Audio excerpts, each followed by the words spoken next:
Hello friends, मैं राशिद अली एक बार फिर आपका आपके अपने चैनल पॉलीटेक्निक क्लासेस में स्वागत करता हूं। तो फ्रेंड्स, जैसा आपको पता है कि हम ईडीडी सेकंड के जो एमसीक्यूज बेस्ड सिलेबस था उसको कंप्लीट करा चुके हैं। तो फ्रेंड्स, अगर आपने हमारे वो लेक्चर नहीं देखे हैं तो प्लेलिस्ट में जाकर, इलेक्ट्रिकल की प्लेलिस्ट में जाकर आप उसको वॉच कर सकते हैं। फ्रेंड्स, आज हम लेकर आए हैं मॉडल पेपर 1।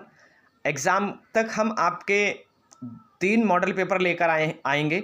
तो फ्रेंड्स, पहला मॉडल पेपर हम आज लेकर आए हैं क्योंकि आपको पता है आपके पास बहुत कम समय है और हम ऐसे क्वेश्चन लेकर आए हैं जो एग्ज़ाम में निश्चित आपको बहुत ज़्यादा हेल्प करेंगे फ्रेंड्स। तो फ्रेंड्स, अगर आप हमारे चैनल पर नए हैं तो हमारे चैनल को सब्सक्राइब कर लीजिएगा, अपने साथियों के साथ शेयर भी कर लीजिएगा और घंटे वाले बेल आइकन को प्रेस कर लीजिएगा, जिससे जितने भी हम वीडियो अपलोड करें उसका नोटिफिकेशन आप तक पहुंच जाए। तो फ्रेंड्स, वीडियो स्टार्ट करते हैं। वीडियो स्टार्ट करने से पहले आपको एक छोटी सी इन्फॉर्मेशन देना चाहते हैं कि अगर आप इसका पीडीएफ प्राप्त करना चाहते हैं तो हमारी टेलीग्राम ग्रुप को भी ज्वाइन कर लीजिएगा फ्रेंड्स।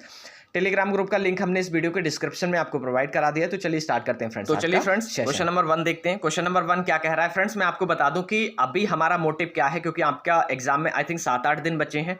तो हमारा मेन मोटिव अभी है कि हम ज़्यादा से ज़्यादा क्वेश्चन आपको प्रैक्टिस करा सकें। तो मॉडल पेपर 1, अभी मैं 2 मॉडल पेपर और लेकर आऊँगा फ्रेंड्स। ये है मॉडल पेपर 1 आपका, मॉडल पेपर 1।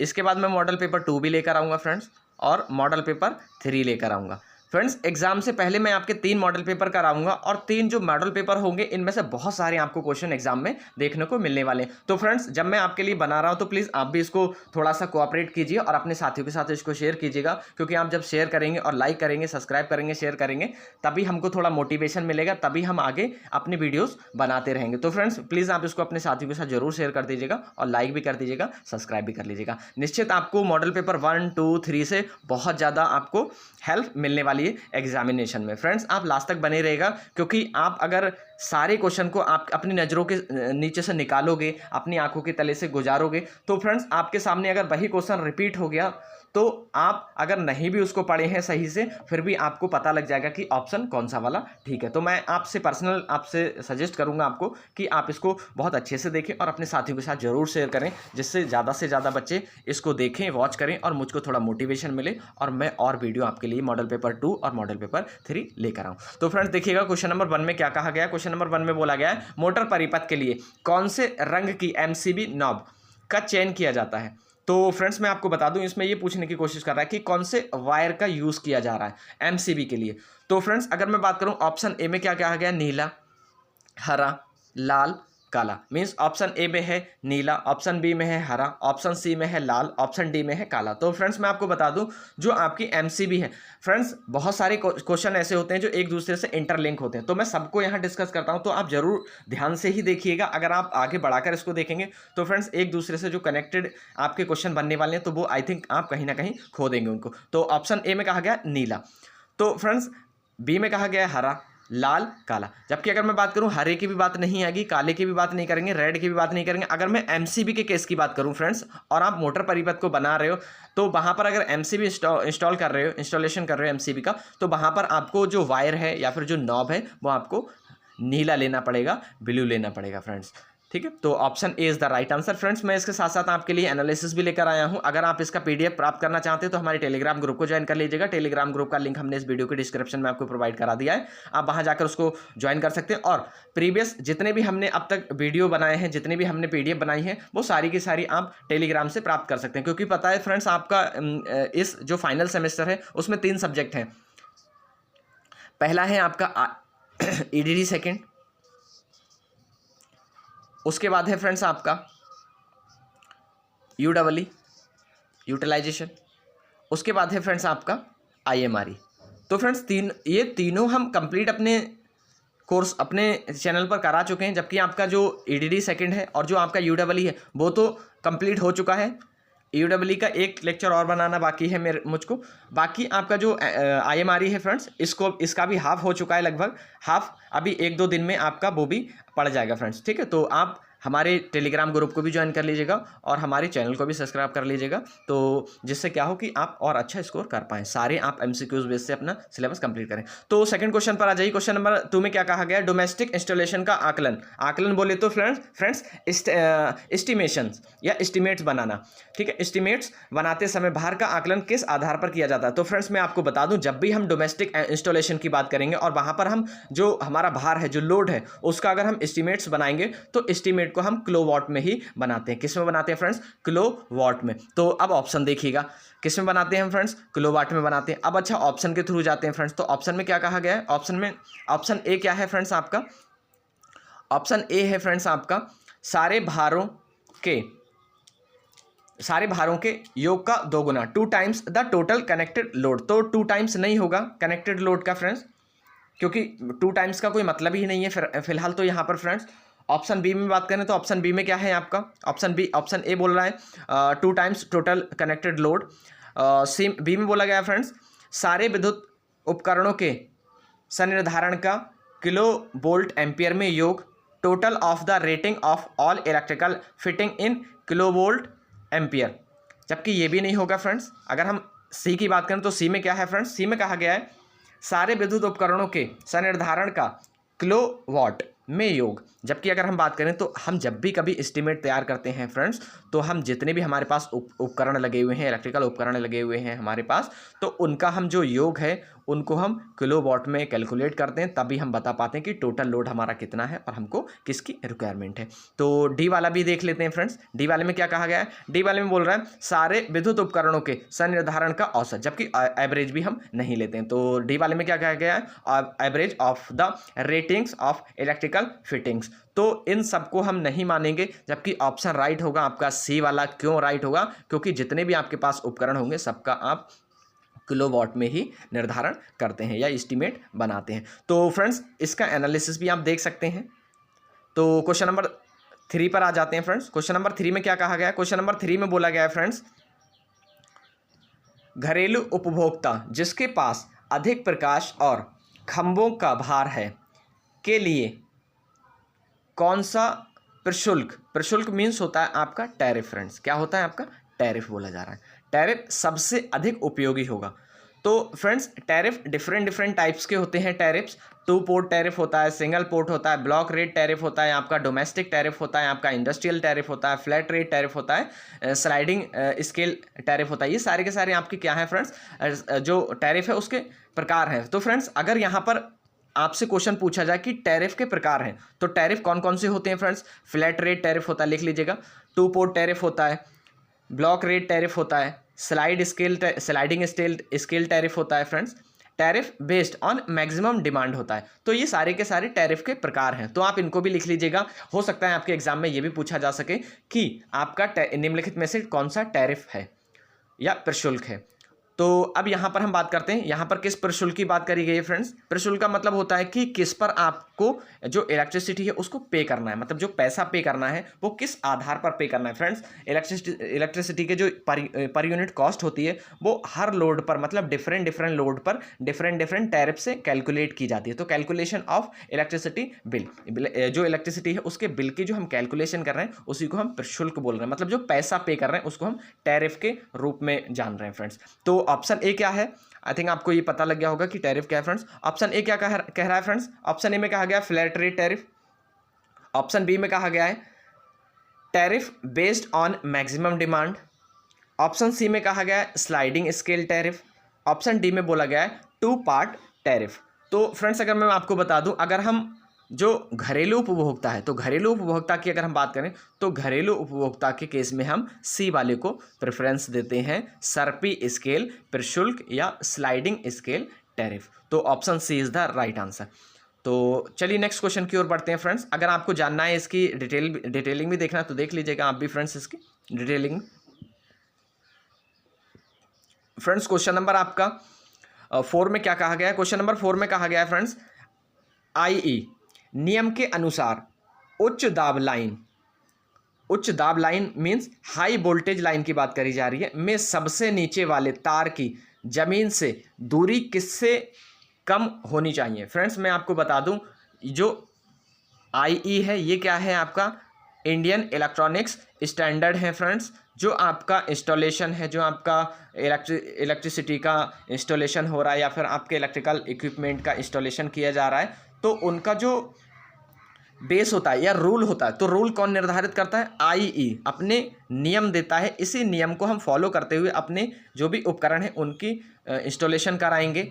तो वही पूछा गया है कि आईई, इसकी फुल फॉर्म भी पूछ सकता है, तो इसकी फुल फॉर्म लिख लीजिएगा फ्रेंड्स, इंडियन इलेक्ट्रॉनिक्स स्टैंडर्ड। ठीक है, तो ये पूछ रहा है कि अगर हम बात करें आईई नियम के अनुसार हाई वोल्टेज लाइन में सबसे नीचे वाले तार की जमीन से ऊंचाई कितनी होनी चाहिए। तो फ्रेंड्स मैं आपको बता दूं, जो आपकी तार है, मान लीजिए ये आपका वायर है और ये आपकी अर्थ है, तो अर्थ से वायर के बीच की दूरी आपकी 2 फीट से कम नहीं होनी चाहिए फ्रेंड्स।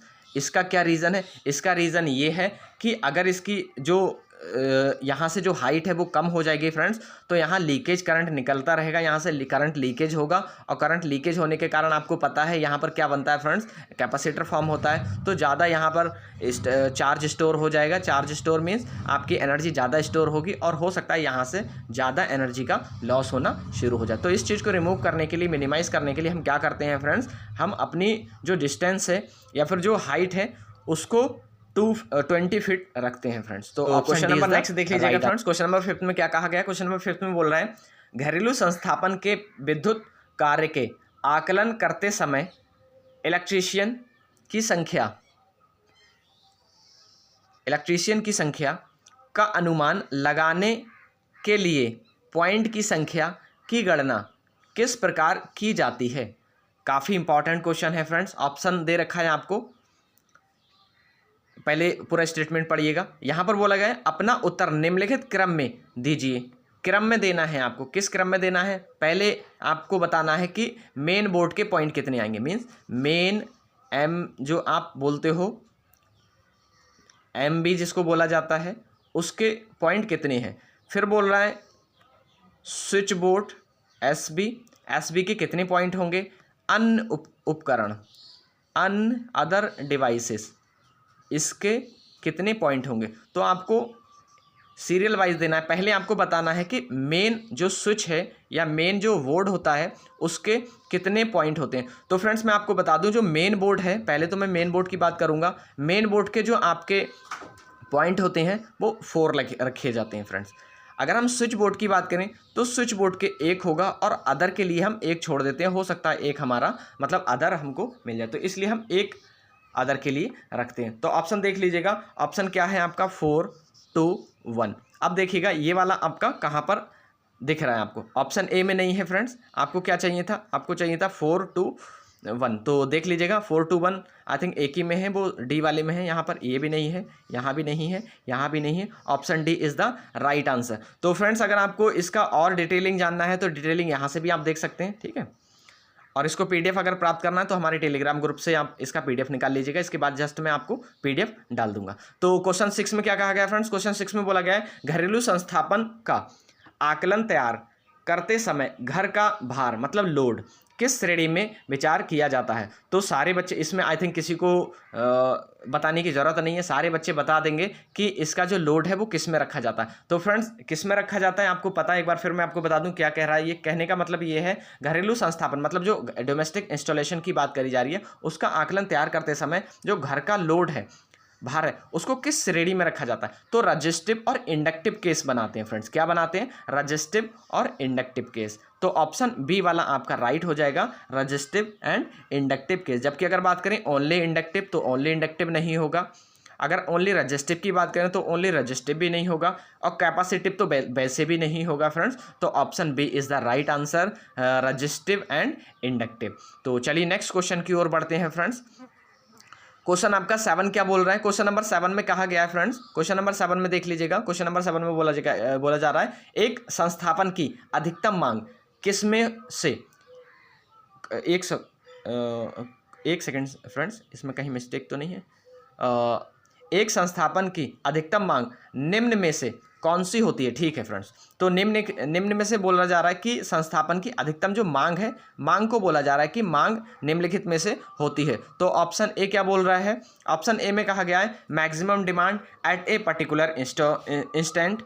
ऑप्शन बी में कहा गया है sum of average demands, option C में कहा गया है load requirement at particular instants, आपके डी में कहा गया maximum demand over giving period of time. तो फ्रेंड्स मैं आपको बता दूं जो आपका अधिकतम मांग है, मैक्सिमम डिमांड जो है वो होती है maximum demand over time period, जो टाइम पीरियड गिवन होता है उसके केसेस में, मतलब मैक्सिमम डिमांड एक पर्टिकुलर टाइम पर कितनी है, एक टाइम आपको जो गिवन टाइम है उस टाइम पर कितनी है। तो ये वाला ऑप्शन आपका रहेगा ऑप्शन डी।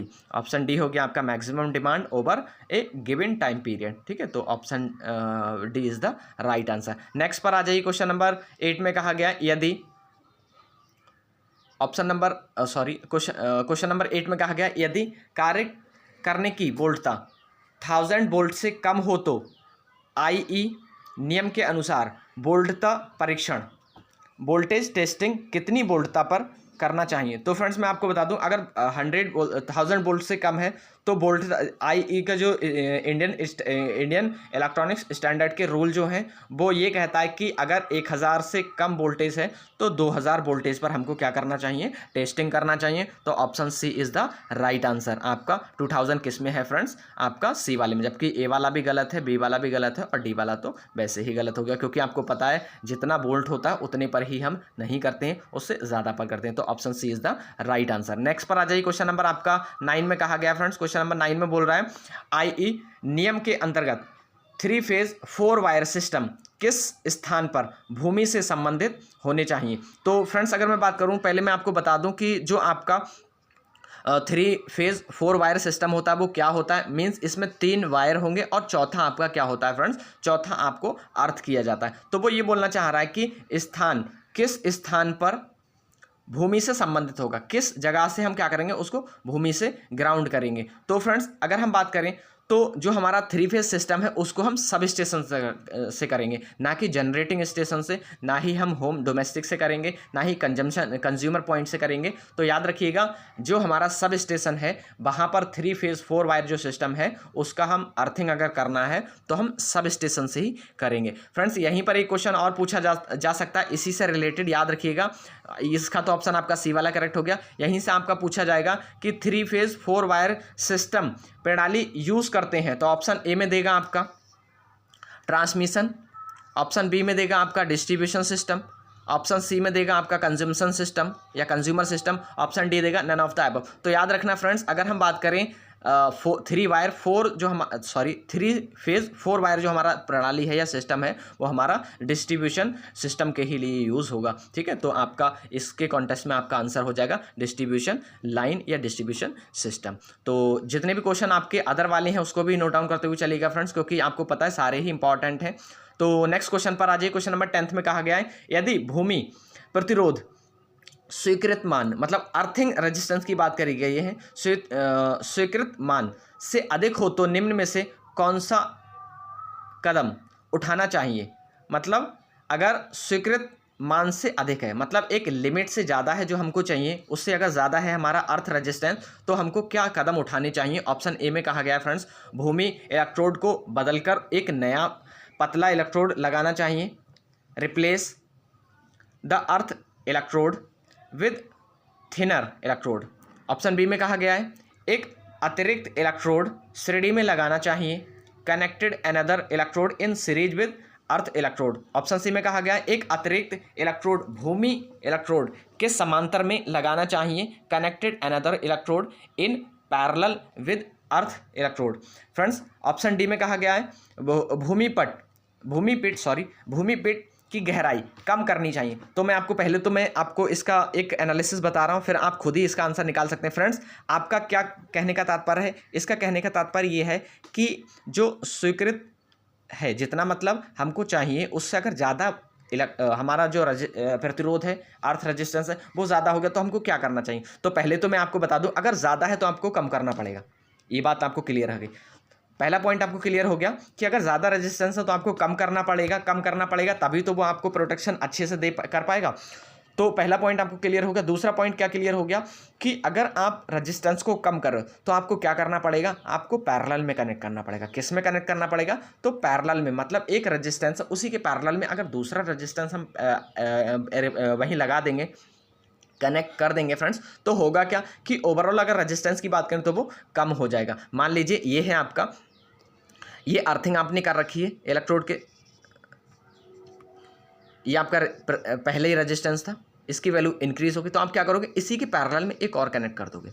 अब अगर इन दोनों के अगर हम इक्विवेलेंट निकालें तो फ्रेंड्स इनकी वैल्यू डिक्रीज हो जाती है, आपको पता है। जबकि अगर हम इसको सीरीज में कनेक्ट करते तो और वैल्यू बढ़ जाती। तो हमको पैरेलल में कनेक्ट करना होगा, ना कि सीरीज में। ऑप्शन ए तो वैसे ही गलत है, ऑप्शन बी वाला इसलिए गलत है क्योंकि सीरीज में बोला गया है। ऑप्शन सी ठीक है, बिल्कुल करेक्ट है कि आपको किस में कनेक्ट करना होगा, पैरेलल में। ऑप्शन डी वैसे ही गलत हो गया क्योंकि आपकी गहराई से कोई मतलब नहीं है।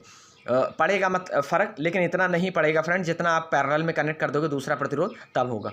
तो ऑप्शन 11 पर आ जाइए, क्वेश्चन 11 पर आ जाइए। आईई नियमों के अनुसार इलेक्ट्रिकल मशीनों के संस्थापन करते समय, मतलब जो इलेक्ट्रिकल मशीन है उसका इंस्टॉलेशन करते समय बोला जा रहा है नियम का पालन आवश्यक है। तो किस नियम का पालन करते हैं फ्रेंड्स, तो मैं आपको बता दूं। अगर मैं नियम की बात करूं तो ऑप्शन ए में क्या कहा गया है, ऑप्शन ए में बोला गया है मेन स्विच 1 मीटर ऊंचाई पर हो और मशीन एक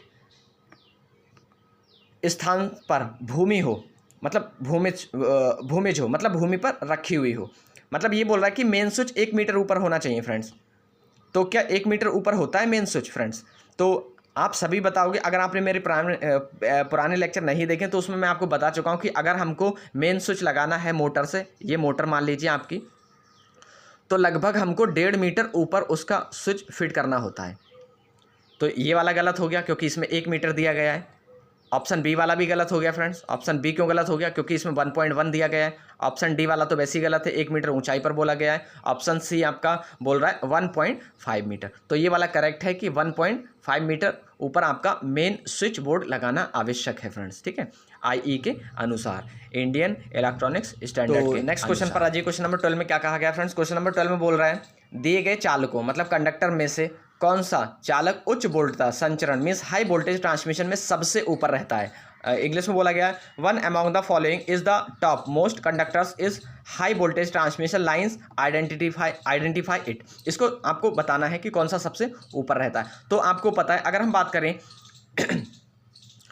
बात करें हाई वोल्टेज ट्रांसमिशन लाइन, तो आपने देखा होगा जो बड़े बड़े पोल्स होते हैं उसके ऊपर एक टॉप पर एक वायर लगा होता है, पोल से ही कनेक्टेड होता है वो फ्रेंड्स, आपने देखा होगा। तो वो अर्थ कंडक्टर होता है, ना कि किसी भी प्रकार का फेज होगा। तो आपके जो option A B C phase वाले हैं वो सारे गलत हैं, जबकि आपका ऑप्शन डी वाला करेक्ट है, अर्थ कंडक्टर। क्योंकि अर्थ कंडक्टर ही क्या होता है, आपका भूमि से कनेक्टेड रहता है और ये टॉप पर लगा रहता है आपकी ट्रांसमिशन लाइन में, आपने देखा होगा पोल के ऊपर लगा रहता है ये, और ये अर्थ कंडक्टर कहा जाता है। और ये किसका बना होता है फ्रेंड, जीआई का, गैल्वेनाइज्ड आयरन वायर होता है ये, ठीक है। तो नेक्स्ट पर आ जाइए। नेक्स्ट क्वेश्चन क्या बोल रहा है, क्वेश्चन नंबर 13 में कहा गया है ए फ्यूज इज इंसर्टेड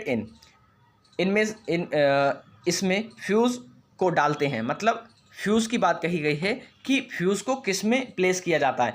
तो ऑप्शन ए है phase, neutral, earth, continuity conductor, none of the above, none of this या नन ऑफ द अबव। तो फ्रेंड्स मैं आपको बता दूं जो फ्यूज है वो हमेशा आपका फेज वायर में ही कनेक्ट होगा। किस में कनेक्ट होगा फ्रेंड्स, फेज वायर में कनेक्ट होगा। तो option A is the right answer. जबकि न्यूट्रल में भी नहीं होगा, कोई दूसरे कॉन्टिन्यूटी जो कंडक्टर है उसमें भी नहीं होगा, और नन ऑफ द अबव तो वैसे ही गलत हो गया। तो अगर हम बात करें मटेरियल कौन कौन सा यूज़ करते हैं, तो कई सारे मैं यहाँ पर लेकर भी आया हूँ, तो देख लीजिएगा एक बार इसका एनालिसिस में क्या कहा गया। फ्यूज़ को फेज में लगाते हैं जो कि रेटिंग लोड वहन करते हैं, मतलब उसकी रेटिंग लोड, जो भी रेटिंग लोड है उस पर वहन करने के लिए हम उसको यूज़ करते हैं। अचानक अगर लोड बढ़ जाता है तो क्या होता है, फ्यूज़ में हीट जनरेट होती है, और जब हीट जनरेट होती है तो फ्यूज़ मेल्ट हो जाता है, जिस कारण क्या होता है जो डिवाइस है या फिर जो मशीन है आपकी वो सुरक्षित बच जाती है या फिर सेफली हो जाती है। अगर हम बात करें मटेरियल कौन कौन सा यूज़ करेंगे, तो मटेरियल मतलब उसका क्या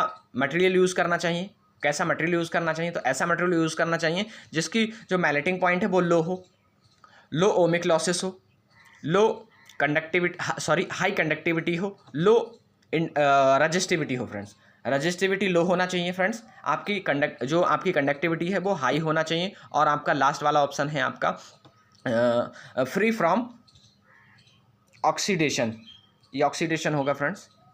नेक्स्ट क्वेश्चन है फ्रेंड्स, ठीक है, ISI की सिफारिश के अनुसार उप परिपथ में जोड़े जा सकने वाले बिजली पंखों के पॉइंटों और सॉकेट आउटलेटों की अधिकतम संख्या कितनी होनी चाहिए।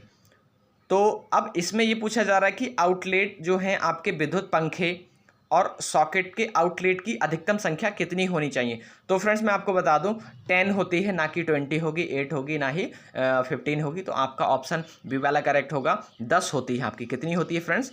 10 होगी फ्रेंड्स। ठीक है, तो नेक्स्ट क्वेश्चन पर आ जाइए। Question number 16।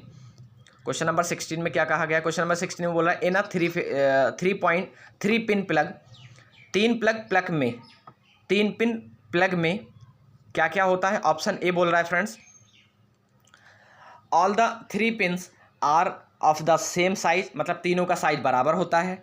ऑप्शन बी में बोल रहा है 2 pins are of the same size, 2 pin का साइज सेम होता है, but third one is thicker, और तीसरी थोड़ी मोटी होती है। ये कहा जा रहा है। सी में कहा जा रहा है 2 pins are of the same size, 2 का सेम साइज होता है, पर थर्ड में क्या कहा गया है? But third one is thicker and longer, मतलब तीसरी जो है वो मोटी और लंबी होती है। अगर हम डी की बात करें तो डी में कहा जा रहा है all the 3 pins are of different size, तीनों के साइज डिफरेंट होते हैं, ना ही सेम साइज होंगे ना ही डिफरेंट साइज होंगे। तो साइज होते हैं आपके जो 2 पिन होती हैं उनका सेम साइज होता है, और जो तीसरी पिन होती है वो थोड़ी मोटी होती है फ्रेंड्स, और वो थोड़ी सी लंबी भी होती है। उसका क्या रीज़न है? उसका ये रीज़न है कि जो आपकी तीसरी पिन होती है फ्रेंड्स वो आपकी अर्थ पिन का काम करती है, अर्थिंग का काम करती है। तो कहीं ऐसा ना हो कि आपकी जो ओवर करंट फ्लो हो रही है वहाँ पर किसी भी सर्किट में, तो अगर आप पहले ही उसको प्लग में लगा दोगे और आपके फेज़ वायर पहले ही अंदर इन हो गए तो फेज़ में आपका करंट आ जाएगा। जबकि अगर सबसे पहले आपकी जो बड़ी वाली पिन है वो अंदर जाएगी तो क्या होगा? अगर ओवर करंट वहाँ फ्लो हो रहा है तो उस वायर के माध्यम से या उस प्लग के माध्यम से, वो उस पिन के माध्यम से क्या होगा? वो ग्राउंड हो जाएगा। इस कारण हमारी जो डिवाइस है वो सेफ हो जाएगी। तो option C is the right answer. तो नेक्स्ट क्वेश्चन पर आ जाइए फ्रेंड्स। क्वेश्चन नंबर 17 में क्या कहा गया? क्वेश्चन नंबर 17 में बोल रहा है the acceptable value of grounding resistance to domestic applications is, घरेलू उपकरणों के लिए भूसंपर्कन प्रतिरोध का स्वीकार्य मान क्या है। तो कितना हम उसको एक्सेप्टेबल वैल्यू मानते हैं ग्राउंडिंग रेजिस्टेंस के लिए? तो 1 ओम होगा फ्रेंड्स। याद रखना 1 ओम के लिए हम क्या करते हैं? उसको प्रेफरेंस देते हैं या फिर उसको एक्सेप्ट करते हैं फ्रेंड्स। इससे एक से ज़्यादा है तो नहीं चलने वाला फ्रेंड्स, क्योंकि कम से कम हमको जो रेजिस्टेंस है वो चाहिए, जिस कारण क्या हो? अधिक से अधिक करंट को हम क्या करें? ग्राउंड कर पाएँ। तो चलिए नेक्स्ट क्वेश्चन की ओर बढ़ते हैं। क्वेश्चन नंबर 18 में क्या कहा गया है? Inside the earth pin the earthing electrode should be placed, भूसंपर्कन गर्त के भीतर भूसंपर्कन इलेक्ट्रोड कैसे रखा जाना चाहिए। तो कैसे रखा जाना चाहिए? ऑप्शन ए में बोल रहा है ऊर्ध्वाधर मीन्स वर्टिकल, ऑप्शन बी में कहा गया है हॉरिजेंटल 36, ऑप्शन सी में बोला गया है इंक्लाइंड एट 45 डिग्री, मतलब 45 डिग्री के झुकाव पर, ऑप्शन डी में कहा गया है inclined at any angle another than 45 degree या 45 डिग्री। ये बोल रहा है 45 डिग्री से भिन्न किसी भी कोण पर, मतलब अलग, कोई भी अलग। तो मैं आपको बता दूं हमेशा हम क्या करते हैं?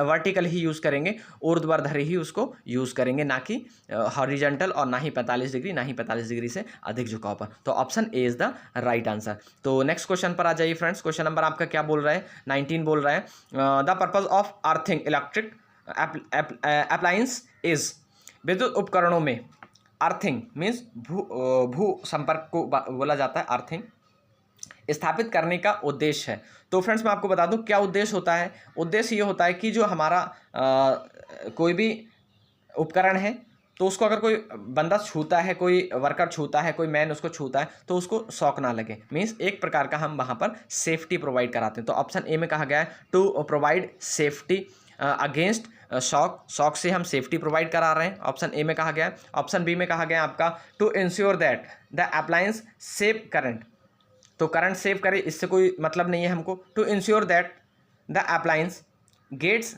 फुल वोल्टेज, ये भी गलत है फ्रेंड्स, जबकि नन ऑफ द अबव तो वैसे ही गलत हो गया, नन ऑफ दिस तो वैसे ही गलत हो गया। Option A is the right answer. क्या बोला जा रहा है? जो झटके लग रहे हैं उसके विरुद्ध सुरक्षा प्रदान करना। तो option A is the right answer question number 9 का। क्वेश्चन नंबर 10 पर आ जाइए। Which of the following types of wiring is prefer for workshop lightning, कारखानों में प्रकाश व्यवस्था के लिए निम्नलिखित में से किस प्रकार के तार स्थापन को प्राथमिकता दी जाती है? ऑप्शन ए में बोला जा रहा है केसिंग कैपिंग वायरिंग, हिंदी में बोला जाता है इसको भी केसिंग कैपिंग वायरिंग ही कहा जाता है। ऑप्शन बी है आपका वेटन वायरिंग, वेटन वायरिंग बी वाला भी आपका हिंदी में वेटन वायरिंग ही होगा। सी है आपका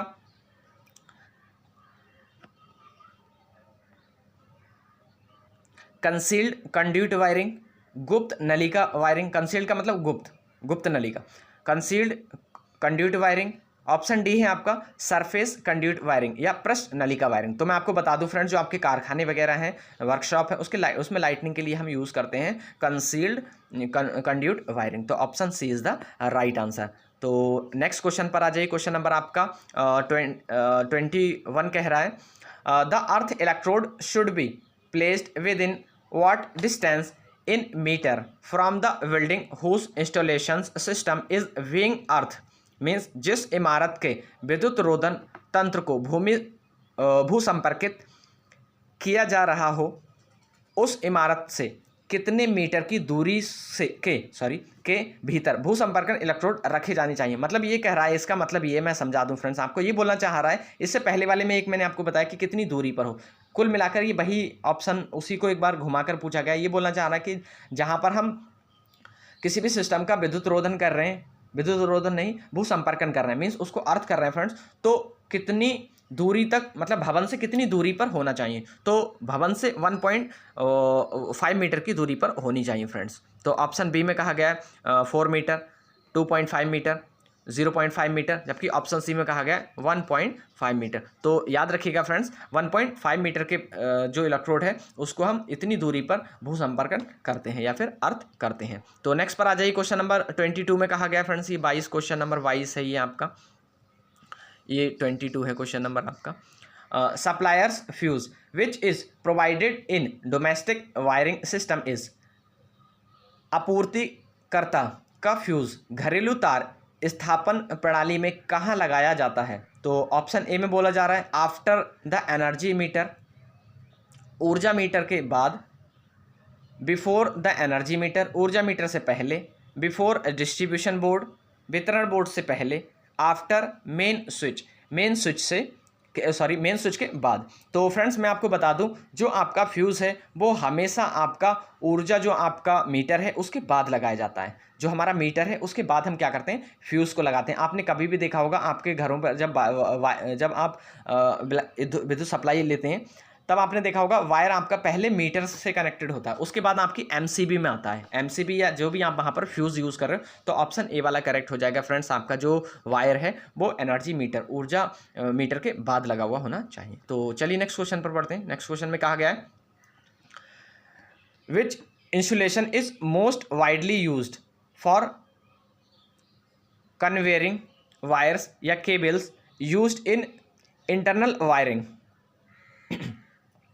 कवरिंग है, कन्वेयरिंग नहीं है फ्रेंड्स, कवरिंग है फ्रेंड्स, यहाँ पर कवरिंग है। Covering wires cables used in internal wiring. तो बोला जा रहा है आंतरिक तार स्थापन में प्रयुक्त तारों या केबलों को कवर करने के लिए किस विद्युत रोधन का प्रयोग व्यापक स्तर पर किया जाता है। ये व्यापक स्तर है फ्रेंड्स, व्यापक स्तर पर किया जाता है। तो ऑप्शन ए में बोला जा रहा है पेपर, वुड, ग्लास, पीवीसी। तो ये तो आई थिंक सभी को पता होगा फ्रेंड्स, जो हमारी केबल्स होते हैं उसके ऊपर हम पीवीसी ही लगाते हैं, ठीक है। तो पीवीसी हो गया, पॉलीवाइनिल क्लोराइड। तो नेक्स्ट पर आ जाइए। क्वेश्चन नंबर आपका 24 क्या कह रहा है। 24 आपका क्वेश्चन नंबर बहुत इंपॉर्टेंट है।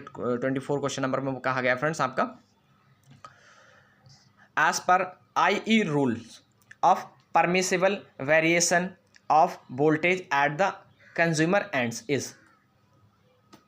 IE नियमों के अनुसार उपभोक्ता के लिए अनुज्ञेय वोल्टेज विभिन्नता कितनी होती है या कितनी है। तो मैं आपको बता दूं कितनी वोल्टेज में वेरिएशन एप्लीकेबल होता है। आपका किसकी बात करी जा रही है, कंज्यूमर एंड की बात करी जा रही है। तो कंज्यूमर एंड पर आपका ±6% होता है। कितना होता है, ±6% कंज्यूमर एंड पर। मैं आपको बता दूं और भी पूछा जा सकता है। अगर ट्रांसमिशन लाइन के लिए बात करें तो ट्रांसमिशन लाइन के लिए होता है आपका लगभग 12.5 होता है वैसे तो, लेकिन 12 तक चल जाएगा फ्रेंड्स। तो 12% ±12% ट्रांसमिशन लाइन के लिए होगा फ्रेंड्स। और अगर डिस्ट्रीब्यूशन लाइन की बात करें या डोमेस्टिक लोड की बात करें या फिर कंज्यूमर एंड की बात करें तो वहाँ पर हमारा जो वोल्टेज वेरिएशन है वो लगभग ±6% रहेगा। और अगर फ्रीक्वेंसी की बात करें के अनुसार, IE के नियम के अनुसार कि कितनी फ्रीक्वेंसी के एप्लीकेबल होती, तो ±3 आपकी जो आवृत्ति है वो एप्लीकेबल है। तो इन सबको नोट डाउन करिएगा क्योंकि ये बहुत इंपॉर्टेंट है। हो सकता है आपसे जो फ्रीक्वेंसी है वो पूछी जाए या फिर आपसे ट्रांसमिशन लाइन पूछा जाए या डिस्ट्रीब्यूशन लाइन पूछ ली जाए। तो चलिए नेक्स्ट क्वेश्चन की ओर बढ़ते हैं फ्रेंड्स। क्वेश्चन नंबर 25 बोला जा रहा है, the rated voltage of a 3 phase power system is given as. 3 phase विद्युत प्रणाली के निर्धारित वोल्टेज को किस प्रकार दर्शाया जाता है? तो ऑप्शन ए में कहा गया है पीक फेज वोल्टेज, शिखर फेज वोल्टेज हो गया। बी है आपका RMS line to line voltage, RMS line से लाइन वोल्टेज हो गया। सी है आपका peak line to line voltage, शिखर लाइन से लाइन वोल्टेज। डी है आपका RMS phase voltage, RMS phase voltage. तो फ्रेंड्स मैं आपको बता दूं कि जो आपका विद्युत प्रणाली की बात करी जा रही है, 3 फेज विद्युत प्रणाली का जो निर्धारण है वो हम आरएमएस वैल्यू पर ही करते हैं। किस पर करते हैं? आरएमएस वैल्यू पर। जो हम घरों पर यूज़ करते हैं जो वोल्टेज है वो भी हमारी आरएमएस वैल्यू ही होती है वोल्टेज की, ठीक है। तो option B is the right answer. आप जो हमारा वैल्यू है वो आरएमएस लाइन से लाइन वोल्टेज होती है। तो नेक्स्ट पर आ जाइए। नेक्स्ट क्या कह रहा है? क्वेश्चन नंबर आपका 26 बोल रहा है, टावर फुटिंग प्रतिरोध कम करने के लिए इसका उपयोग बेहतर है। तो फ्रूटिंग प्रतिरोध की बात करी जा रही है, रेजिस्टेंस की बात करी जा रही है। फुटिंग रेजिस्टेंस होगा क्या, अभी बताएंगे हम। तो ऑप्शन ए में क्या कहा गया? ऑप्शन ए है आपका chemical and ground road only. Option A में है केवल रसायन और ग्राउंड रोड। ऑप्शन बी है आपका chemical and counterpoise only, केवल रसायन और काउंटर पॉइज हो गया। सी है आपका ground rod and counterpoise only, केवल ग्राउंड रोड और काउंटर पॉइज। डी है आपका नन ऑफ द एबव। तो मैं आपको बता दूं जो आपका फुटिंग रेजिस्टेंस है तो वो कितना रिड्यूस किया जाता है, तो आपका मतलब क्या रिड्यूस करता है, किसके लिए रिड्यूस, मतलब किस के लिए रिड्यूस करने के लिए उसको प्लेस किया जाता है या यूज़ किया जाता है। तो ऑप्शन सी है आपका ground rod and counterpoise only, ठीक है। तो option C is the right answer. Next पर आ जाइए क्वेश्चन नंबर आपका फ्रेंड्स। तो क्वेश्चन है आपका फ्रेंड्स, देख लीजिएगा, अधिकतम विद्युत वितरण की स्थितियों में विद्युत परिपथ में सामान्यता प्राप्त दक्षता कितनी होती है?